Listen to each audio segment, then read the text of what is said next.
How's it going, everybody? It's me, Shayne. I'm here to give you another Kinnikuman Perfect Origins Arc episode review. Today's episode is episode 5, entitled The Pride of the Devil Choujin, Akuma Choujin. Before I go any further, please hit that like button, subscribe, and hit the notification bell so be notified of more videos and reviews like this one. And if you want to support me even further, my Patreon link is in the description below. Let's get to it.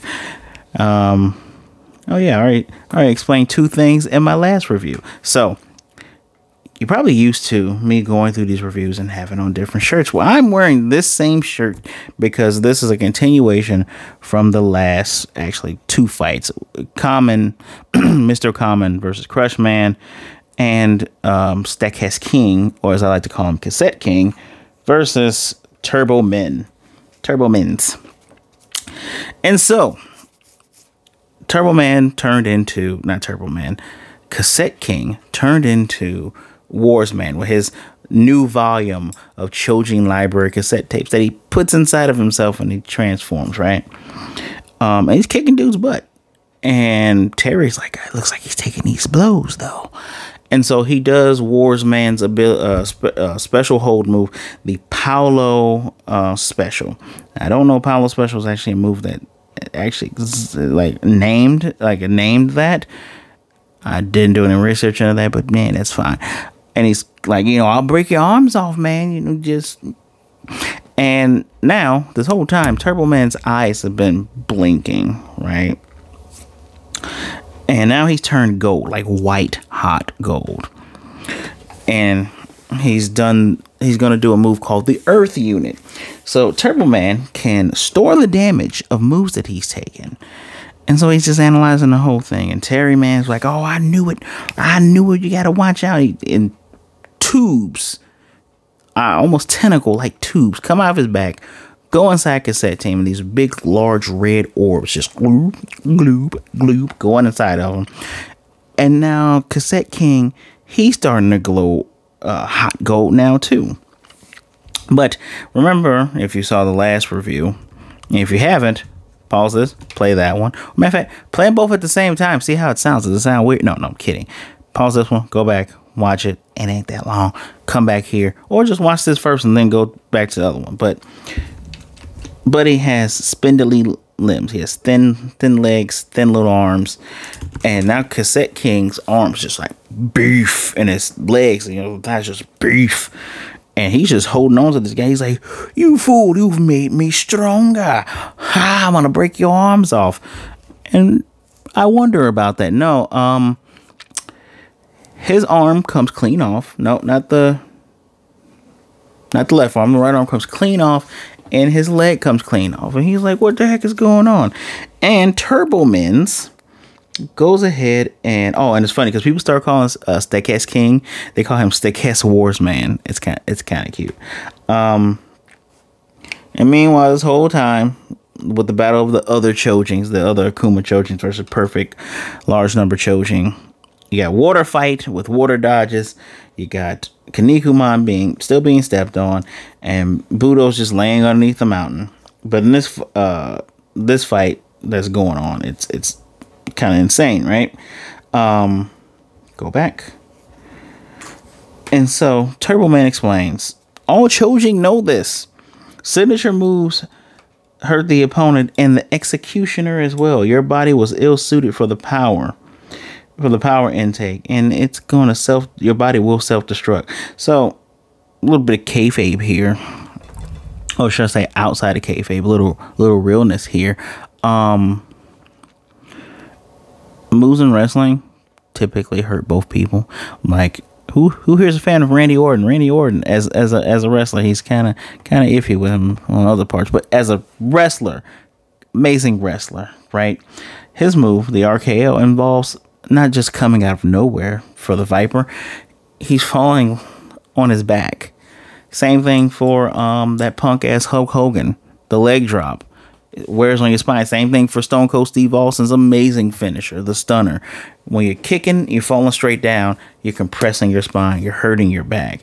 Not only, you're hurting your opponent, you're hurting yourself, which, kayfabe, right? But yeah, Turbomens, he's not wrong. But Stecasse-King's like, you know, I can beat you. He does the bear claws. He gets the claws that War's Man has because, well, he turned into him, right? And so he goes in to do his move. I can't remember the name of it. I think it's just called bear claws. But of course, the bad guy who has giant pistol revolvers on his arm, just kind of spinning them. And he's like, I wouldn't do that if I were you. And dude spins like War's Man does. And he's doing the screwdriver, but he stops before he gets to him. And guy says, Earth Crush. And that arm keeps twisting, comes right off. Now he has no arms, one leg, and you know his body can't handle the power, and the tape pops out. He has a very funny laugh for Little Robot Man. Before he called him an antique because he's a tape player. And if this came out in 2011, we would have had like Blu-rays and CD players and stuff like that. But now this dude has 6 claws of his own. I forgot that he had those from when he messed up Geronimo. And he just drills them in there. He's breaking Cassette-King. And he's basically telling says end yourself. He's like, no, I'm fighting for our leader, and I'm not gonna dishonor the leader or Akuma Choujin. This is my honor. So dude's like, all right, cool. He's talking shit the whole time, like, oh, you poor thing, you wouldn't have to suffer if you had just ended yourself or suffer as much. And so we're getting to the root of why the Akuma Choujin are attacking these perfect Choujin, right? We don't pretend to act all noble and run away from defeat like you. You know, Akuma Choujin get up over and over again until they wear down their opponents. And then this dude says, I'm not interested in excuses of a loser. It's not really an excuse. He's telling you what they are. It's not really an excuse on why he didn't end himself. Like, why would I end myself? Like, I would say that. Why would I? I don't like you. Why would I listen to you? Right? F off, right? But we're getting to the root of why they don't like him, because they do kind of act on no. Think about it. So, we weren't interested in a one-on-one fight, even though we said we were. Oh, well, you know, we know that all you guys are locked up, so we're gonna be assholes. Taunt you, knowing you can't get out. It makes, like, yeah, they're doing the heel thing, and maybe I am being a little bit too invested in the kayfabe of the show. Man, the PLN, the perfect large numbers, are so damn annoying. But I digress. He does complete sting, which, you know, he had the one leg. It's like a pile driver move. Just a pile driver move straight to the ground, basically killing him. Broke him. His little yellow eyes fade away. Kinnikuman sees this, because remember, they're all connected across the world. Calls him fake archaic technology, and he's like, who's next? Who wants some more? And the Akuma Choujin, you know, since they're supposed to be devils, they do the little hand symbol. It's a little bit tighter than this, but I'm not going to go any tighter than that. That's the little hand symbol they throw up. You know, Buffalo Man says he went out like a true Akuma Choujin because Spring Man was ready to spring into action. And they just throw the symbol, the little Spider-Man at him. Thwip. So meanwhile, Mr. Kamen is still crushing that dude's neck. And we get a little bit of analysis about Mr. Kamen. Mr. Kamen uses Egyptian magic, even though he's very pale. His skin tone should be darker. I digress. He uses magic, and he had fought, I think, Brocken Jr. You know, he can also mummify his opponents and suck up their moisture. Yep. Suck up their moisture. Funny thing, before I get into that, because that reminded me of, you know, when he overloaded his power, kind of reminds you of, like, the most recent thing was in Bleach 1,000-Year Blood War, where the one guy that was fighting Kenpachi Zaraki, and he's like, well, I imagine myself being stronger than you. Oh, my body, I can't take it. You're too strong. Falls to the ground, dies. Well, technically, he was a giant brain that falls down and dies. But, yeah, overloading your opponent makes sense. I'm going to imagine whoever fights him, which would probably be War's Man, maybe, whoever fights Turbomen probably just gonna have to overload him. If I'm right, you can tell me if I'm right. I don't care. You can tell me if I'm right down there. I'm looking forward to watching this. But yes, Mr. Kamen, aka Inosuke, we're gonna call him Mr. Kamensuke, biting this dude, and the battle is interesting, right? Because he's able to turn his head to steel.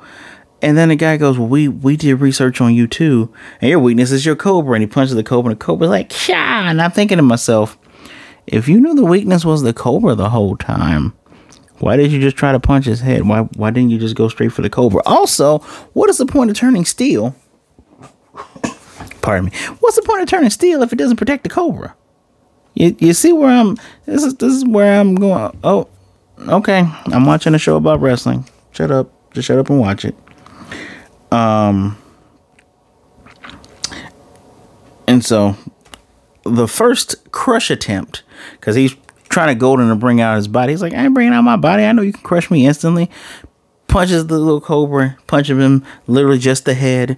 The body comes out. He goes for the iron glove move and just pull his body apart. Now let's do a little breakdown about about Crushman, which actually, Crushman is actually a Mega Man villain here too. He is 283 centimeters, which is 9 feet. Damn. 9 feet 2 inches, and 880 kilograms, which is 1,940 pounds. Jeez. So anybody can lift him up. That's yeah. So Iron Glove finisher misses.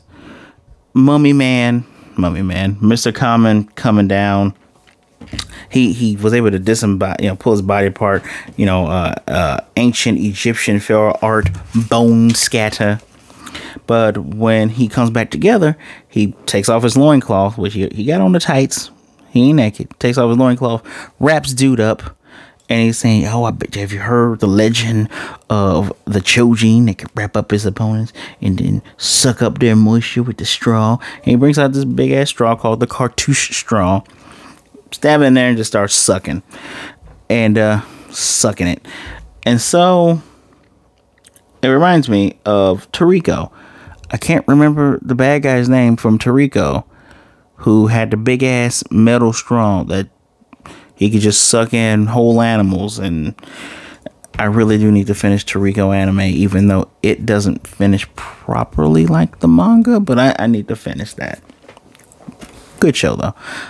So that's what that reminds me of. And so he's sucking up dude's moisture, right? And then his cheeks blow out and the straw breaks and it's a bunch of metal. And dude, opens up a little hole in the little mummy pouch and goes, I'm half machine, so I don't have moisture. Bull el shito. Don't you run on like oil? I can understand if he's sucking up like oil and shit and he's like, bleh, oh man, I can't do the oil. Even if you're half machine. Half of you gotta have blood, right? Or half of you got. All right, again, the fake foot soldier mixed with a He-Man villain here is just like, yeah, you can't beat me. So he goes for another iron glove, and he gets him this time because now he has holes in him, and he's so mad that an inferior Choujin made him get serious in a fight. And it's like, oh, we're pulling that one, okay. And this fight's over. This fight's over kind of fast for me because when I was doing my notes, I realized that there's almost a whole other post fight that's after this, but his fight happens so fast. So that's another down. They do the Spider-Man thwip. Like, yeah, you tried your best, Kamen. Although one of the cool things about Kamen, in which Mr. Kamen, which kind of makes you think like maybe some of the Kuma Choujin did do this for the Seigi. He mentions like, yeah, you guys couldn't have hit Geronimo if you all hadn't jumped him. And Geronimo was like, oh, Mr. Kamen. And then he's all sad like, no, Mr. Kamen, no. And, Mr. Kamen gone now. He got a lot of holes punched in him. Right? Boop. There's a lot of overlap with their villains too, right? Because Turboman is a robot, right? I'm assuming he's a robot. He had tubes. He's a robot man, right? So now we're going into the battle with Black Hole versus Darmeshi. Now that's probably how they say Dalmatian, so I'm going to call him Dalmatian Man. And I hate Dalmatian Man so much. I hate him. I hate him so much. And it looks like he's winning, right? Now let's take a look at some of the background for our guy, Black Hole here. It's a big old BH on his chest. He hails from the Bermuda Triangle. In the package, he has a cape. Kind of looks like a superhero almost, but with a big old disturbing hole in his face. Because dude tries to punch it and just goes right through. He calls Black Hole Catch. And he can suck enemies through the little black hole he has in there. And he can move through the shadows in that fourth dimension that's in there. And his technique is called fourth dimensional style fighting. It's unpredictable and difficult to keep up with. He fought Kinnikuman, as it's looking like most of these guys have fought Kinnikuman. Except for Atlantis. We'll get to Best Boy in a minute. So will he lead the counterattack against Dalmatian, even though Dalmatian has a strong sense of smell, right? The devil smiles when the odds are against him. I love that tagline. Good job, announcer guy. And essentially that's kind of what that's I don't want to bleed into the next review, but he jumps into his shadow, says, you should be a good doggy and stay on the leash. He even makes the shadow make a leash, comes up, does a dragon suplex. And that is, everyone's surprised when he does it, but that is the end of that episode there. So, yeah, we ended 2 fights and started up a third. You would think things would be rushing, but no, they are not. I just guess, no one really cared about Mr. Kamen like that. Damn Kamen.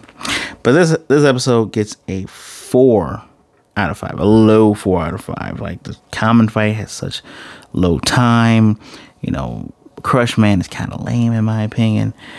That's the only thing that brought it down a bit. Everything else was fine. I'm liking the video packages.